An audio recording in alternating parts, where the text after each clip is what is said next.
What is up, side hustlers, entrepreneurs, business builders, and dream makers? Welcome to the Sell Your Side Hustle podcast. It's great to be back in your earbuds once again. Today, we're going to be talking about something that is very personal in my business, but what's going to make it really, really valuable for you is the simple fact that until you learn this lesson, you will probably be continuing to fail in your business.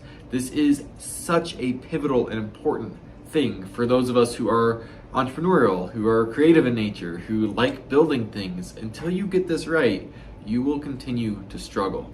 So with that being said, let's get into it. Those of you who follow this channel loyally and faithfully might have noticed that we are already into February, and this is the first video I'm making of 2024, which is crazy because when we started this, it was a daily podcast. And so when you see that, I'm sure that seeing this video, because what's probably the case is that when you didn't see any of my videos, you might have thought about it, but most likely you didn't, because if you're not front of mind, people don't think about you, right?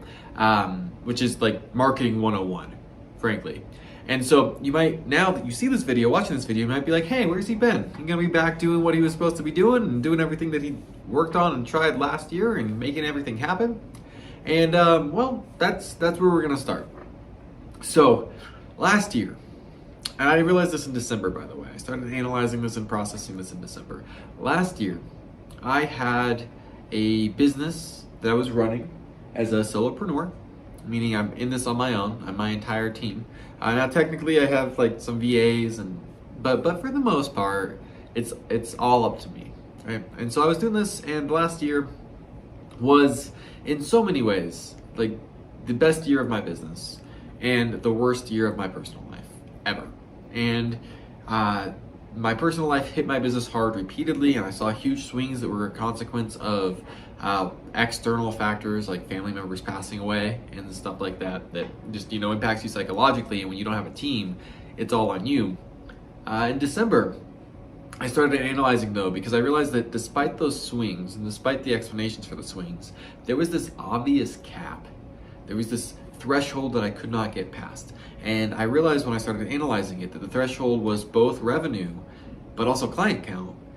And as I started zooming in on that and trying to figure out what was going on, one of the activities that I did was I pulled up my ideal calendar, which I've updated a couple times. Maybe we'll do a video on it one day.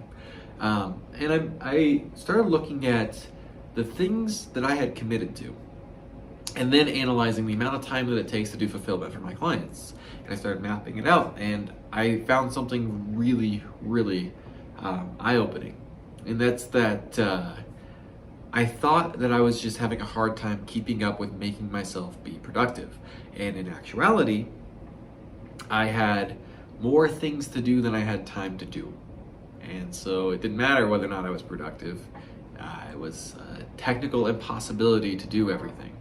And I realized this is why my business keeps capping at a relatively low revenue mark, which we had like almost 100% profit margin last year, but like we kept capping at like could not get past $6,000 a month. And it was crazy because it's like, that's not a high number. And I've actually ran businesses in the past that got a lot higher than that. And so what's going on here, And find out it's because I don't have time.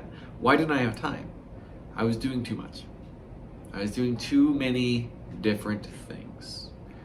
And so I broke it down and I started analyzing, well, where does this time go? How is it allocated?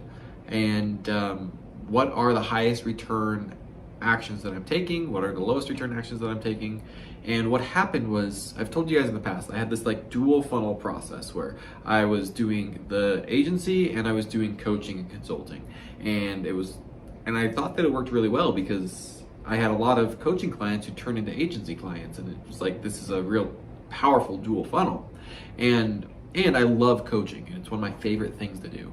And it's something I'm incredibly good at. And my average coaching client went from wherever they were to increasing their revenue by over $3,000 a month in the first 30 days of working with me last year. Like really, really good. And so that was exciting and powerful. And when I looked at it, I realized, but it's not scalable. And now you might be thinking, of course it is. There's huge, massive coaching companies, and there's huge, massive agencies, and there's got to be companies out there that do both. And here's the point that I'm at, though. The point that I'm at, scaling is actually almost the wrong term. I'm talking about, what do you do to hit 6 and 7 figures? And here's what you do to hit 6 figures. I know this. I've taught this. I've talked to you about it, but I never ate my own dog food as efficiently as I thought I was. I thought I was listening to this advice. I thought I was doing this. And it was only in retrospect when I started looking at it in December when I realized I wasn't. Okay. If you want to hit 6 figures as a business owner, 6 figures revenue, 6 figures profit, can be pretty much the same if you're doing it as a service.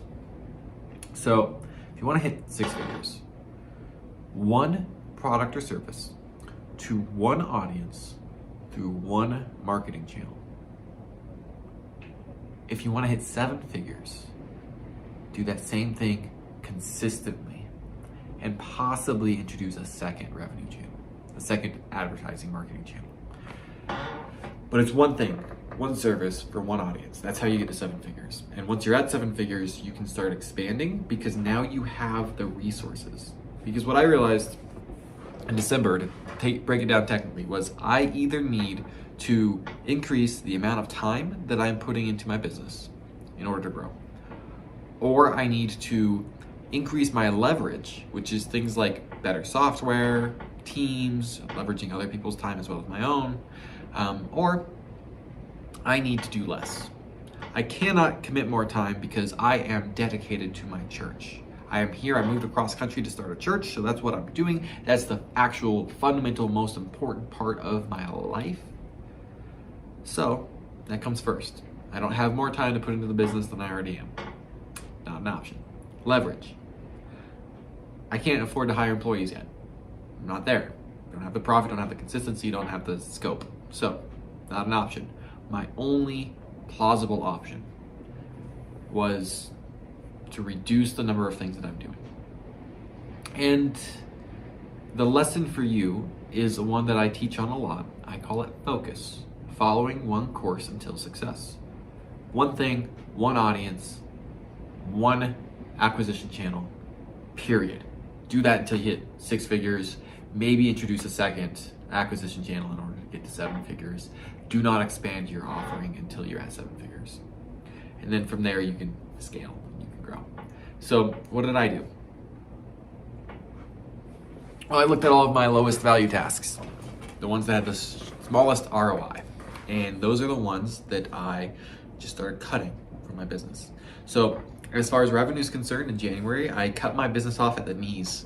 I cut the revenue in half. January was a very, very difficult month. It actually was harder and more difficult than my projections suggested because I didn't actually get new clients in January the way that I expected to. So I stopped doing anything that was involved with coaching.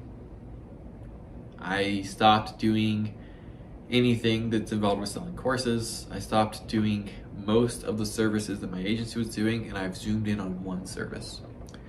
And technically, the agency actually offers 3 services, but the only way that you even learn about 2 of them is if you're already paying us for the first one. So we have an upsell pathway, but we are only marketing and presenting and promoting one service. That service, by the way, is Google Map Pack ranking, getting a local business on the top of the Map Pack. It's a very, very valuable service because frankly, in 2024, people don't click on ads when they search on Google anymore. They see the sponsor, they scroll past it, and then the very first thing they see for anything local is going to be the Map Pack. The Map Pack gets over 50% of all clicks on Google searches. So this is where everybody who's looking for something local goes. If you're an accountant, if you are a lawyer, if you are a service provider like a roofer or a plumber, if you are a local restaurant, anything where somebody would say, look up blank near me. If you're that business, you need to be ranking in the local Map Pack. It's the highest leverage move that you can make to increase your attention on Google, increase your leads, increase your conversions. It's the single highest leverage move you can make right now. So that's our core service, is helping people do that, helping businesses do that. That's all we're doing. That's it. And lastly, that affects this channel to a degree. My desire, if I could do everything the way that I want to do, would absolutely be that we do this show every single day because I love it, and I like helping you guys, and I like categorizing my experience and cataloging my experiences, and hopefully there are things that we can learn from, and hopefully we can build a community and have some camaraderie around that. I really like this. It's probably my favorite thing that I do, which is why I haven't cut it from my schedule entirely, because long term, it's probably the case that doing things like this is very, very helpful for brand, probably. Short term, it's not effective. It's not an effective use of time. And I know that, and I knew that when I started, and I didn't care because it was always a long-term play in my mind, and I still 100% stand by that. But I don't have the bandwidth to grow my business and do the same capacity that I was for this show. So I've simply reduced it. The target now is 1 video a week rather than 3. Don't think that we're going to be focusing on shorts unless we can find a team member, a VA who can do that for us. So we'll still do this weekly, ideally, and maybe it won't come out every week, but that'll be the target. And I'll keep coming to you with the things I'm learning, with the things that I'm doing, with the experiences that I have, with the lessons that I've learned, with everything that I think is important for you to start your business and hopefully get to that 6-7 figure mark. And that's the journey we'll be going on together. Hopefully, my desire, by the way, is that when I get to the point where we're at enough scale that I have a team, that I will be able to ramp up what I do on this show again. It would be really nice if I get to a point where I have maybe a team of 3 or 4, and then I have 1 more team member. My 5th team member is like, hey, your job is to help me with this channel. Your job is to do all the editing, all that, so that all I need to do is hit record and then I'm good. And when we do that, it'd be cool to get this back to a daily show. In this season, I just don't have the bandwidth for it. Anyway, that's what I have for you guys today. Be back in your earbuds again hopefully next week. God bless.